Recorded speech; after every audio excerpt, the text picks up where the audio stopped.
Well, Shani, in a blast from the past, you have recently been making fun of me for something that I think happened 6 years ago, somewhere around then. And it was, I was wearing a blazer one day at work when I actually cared about my appearance more. And one of our colleagues made fun of it. She said that her grandmother had the same jacket. It was very funny. I think especially because her delivery was quite deadpan.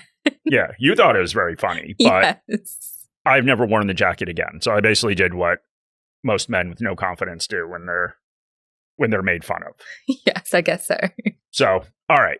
The point of the story is simply to say that you think I'm over the hill and hopelessly out of touch with young people, but that is actually not the case because recently I discovered that I'm a trendsetter. I mean, I'm really in no position of authority to speak about this because I'm definitely not a trendsetter. I'm hopeless. Well, I am, so I can tell you about it. Let's hear where you're going with this. Okay. The ASX Investor Survey, so they put that out every year. So they asked different cohorts of investors their primary investing goal. And one of the answers that people could select was to generate sustainable income. 36% of millennial and Gen Z said that that was their primary goal. And that is higher than the average of all investors, which is only 34%. And that is quite strange because typically investors don't turn to income until later in life. Yes, but when did I start investing for income? Very young. University. So hence me being a trendsetter. But when I saw this data, I tried to figure out what it would take for the typical young Australian to gain financial freedom. But I think going through this exercise also has lessons that are applicable for investors of any age. All right, Mark. So let's start with the basics. How do you define financial freedom? Well, it's a difficult one to define. We wrote a whole book trying to talk about financial freedom. And I think the point that we made is that it's, of course, a journey. And so you slowly get there by degrees. But for the purpose of this podcast and considering that renewed interest in passive income, we're going to consider today financial freedom is making enough in passive income to replace a salary.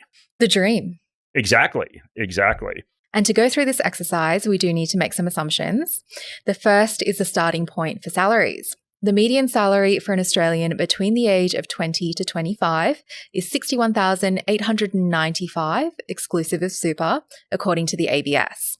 We're also going to assume that wage growth from the last decade continues into the future. And as I think a lot of listeners are probably aware, that wage growth is not great. So it's only 2.4% annually.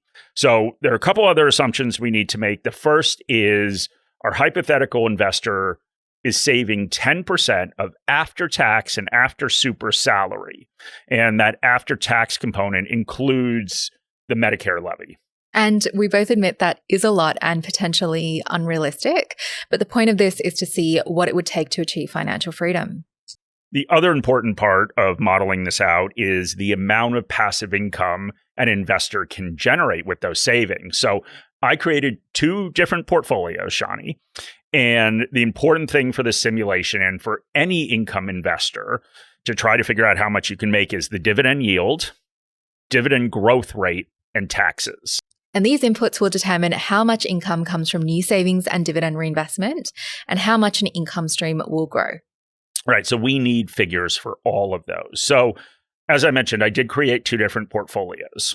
And you creatively named them. I'm very creative. Not only a trendsetter, but also creative. So the first one was called Aussie, Aussie, Aussie. Yes, because that's what you people like to yell at cricket matches and different venues. Okay, so what are the assumptions with that one? Okay, well, so unsurprisingly, this is a portfolio of Aussie shares. So during this decade, the average dividend yield of Aussie shares was 4.10%. So that is excluding franking credits. And then if we include franking credits, it's 5.50%. And Australia has some of the highest dividend yields in the world and the added benefit of franking credits. These benefits don't come without a trade-off and dividend growth is typically lower. So this makes sense as the less money a company reinvests in the business, the lower the earnings growth. Since dividends are paid out of earnings, dividend growth will be lower as well. And we see this in the decade up to 2022. The Australian dividend pool grew at a compounded annual growth rate of 4.78%, according to S&P Global. So I'll use that figure as an estimate for dividend growth. All right. And what's the second portfolio? I named this one the Aristocrats, which is how I felt wearing my blazer, but other people disagreed. So the Dividend Aristocrats are a group of U.S. companies that have raised their dividends for 25 consecutive years. So currently, this list is yielding 2.30%, which does seem really low from an Australian perspective, but it is higher than the yield of the S&P 500, which is 1.30%. Over the past decade, the 69 current members of the Dividend Aristocrats have raised their dividends at a compounded annual growth rate of 7.20%, according to ETF provider ProShares.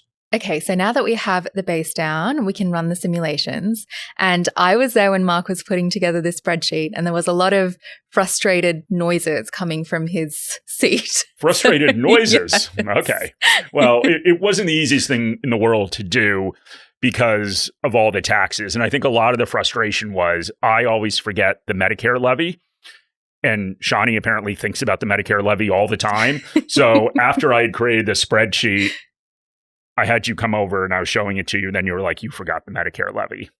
So that was where some of the frustration was coming from. But the article I wrote generated what I would call a moderate amount of interest. So I don't know if it was worth it. They can't all be top performers, Mark. Yeah, or in my case, most articles I write. But let's get into the results of this simulation we ran. So we'll start with the Aussie portfolio.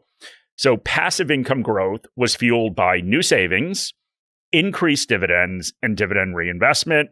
Growth was, of course, slowed by taxes, including that Medicare levy, but that was also offset by franking credits. And our hypothetical 22-year-old was unable to meet financial freedom, but came close at 60. So what do you think about that, Mark?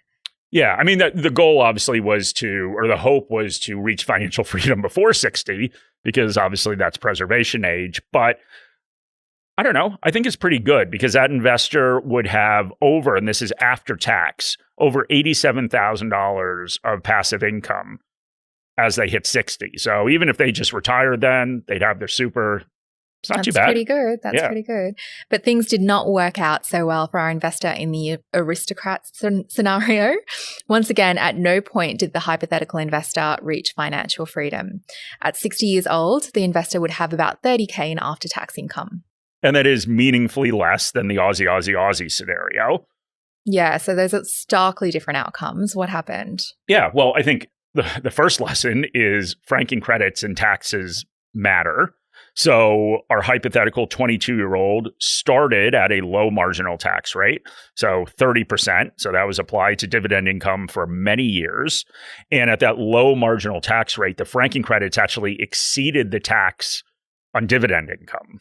So not only did this completely offset any tax on dividends, it also added additional funds that could be reinvested, which further grew that passive income stream. So eliminating taxes and having additional funds to invest early in the scenario eventually turbocharged that compounding. And after our hypothetical income investor moved into a higher marginal tax rate, the franking credits still offset a meaningful percentage of the tax on dividends. And this made a significant difference in the effective tax rate, including franking credits, on passive income, which was much lower than the effective tax rate on wages. Since the simulation it was comparing post-tax income levels, it hastened financial independence. The next lesson is related to the relationship between dividend growth and dividend yield. So dividend yields are lower globally than in Australia, as Shani said earlier. However, it is easy to find global shares with yields that exceed that 2.30% that was used in that aristocrat scenario. So out of the 69 current dividend aristocrats, 15 of them have a yield higher than 3.50%. And I think we talk about this a lot. The key is balancing yield and dividend growth and understanding that trade-off. So where that balance falls depends on the length of your investment timeline. So if you have a longer time frame, but more emphasis on growth, shorter time frame, yield probably makes more sense. So ideally, a portfolio combines some assets with high yield and lower growth, and some with higher growth and lower yields. Given franking credits, it makes sense to have the higher yields in Australian shares and higher growth in global shares. Now, as we said, we aren't sure that this situation is realistic. This would be very hard for an investor to concentrate solely on passive income given those savings levels. This means foregoing any other goal you might be saving for, including an emergency fund, a house, anything else. But the exercise is still worthwhile, I think. The next question is, what is going on with younger generations? Now, typically we'd ask you, Shani, but since I'm the trendy one, I can talk about it. So I think one thing is that we see from additional survey results is that perhaps millennials and Gen Z are spending too much time making fun of people for strong fashion choices, like my blazer, and they should be spending time working on their finances. And we saw this in not the fashion part, but we saw this in the 2025 Stake Ambition Report. So it's a report that Shani, you were in, and our colleague Sim was in, which was great. But what this report does is it provides some context to the passive income goals of younger generations. So the Stake report outlines the differences in generational attitudes to the role investments and wages play in life. And interestingly enough, Gen Z, Millennials, Gen X, and Boomers were asked if investing assets made more of a difference in getting ahead financially than career progression. And the results were a little bit surprising. So 70% of Gen Z said that financial assets were more important than career progression. 69% of Millennials agreed, 57% of Gen Z, and 47% of Boomers. Yeah, which is interesting because most boomers at this point are retired. Yes. Now, obviously, they're looking back on their experience, but I think probably a big reason for this is that number we talked about in the beginning, that 2.40% wage growth over the last decade. So that is below inflation. And so that, of course, indicates that the average Australian is seeing their lifestyle drop. And that makes the results from that Stake report more understandable, and why so many young people are dismissive of future wage growth as a way to build wealth.